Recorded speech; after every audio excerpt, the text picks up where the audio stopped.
It's a situation so many of us can relate to. What happens when someone we care about who can't live on their own loses their only caregiver? Yeah, that's the situation one woman is in today. News Channel 5's Forrest Sanders shares the story.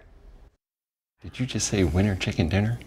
It's working. Get another piece in there, Mercury. I'll try. Working a puzzle with daughter Mercury. It's perfect. This time, Chris Milfred treasures. Sometimes it's hard to find the right piece, isn't it, Mercury? Mercury is autistic. She's fairly high functioning. She's very quick with electronics and computers, but I don't think she could go into a restaurant and order food, do some of the tasks that would be required if she was totally living on her own. Mercury has long lived with her mother, but only days before Christmas, her mother died.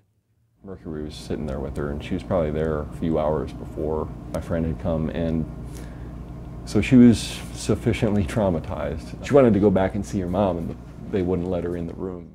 With her mother's death, Mercury immediately lost her sole caregiver and her home. I didn't want her to go in the system.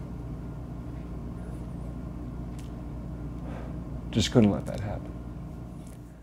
Chris says his home has 2 children in it, and that's given Mercury too much anxiety to stay there. She's at a hotel while Chris tries to navigate what to do next. Speaking broadly, the Department of Intellectual and Developmental Disabilities tells us, in a situation like this, of greatest importance to us is the limiting of trauma and the rapid stabilization of both care and housing for the person impacted. The department says they work through TennCare managed care organizations and adult protective services to establish housing and work up a long-term plan of care. In Mercury's case, Chris says his daughter has long asked for independence. He hopes to find a group home or a roommate situation. In the meantime, Chris has set up a GoFundMe to pay for the hotel stay until he can establish a permanent home for Mercury and maybe even find job training. That one doesn't fit, huh?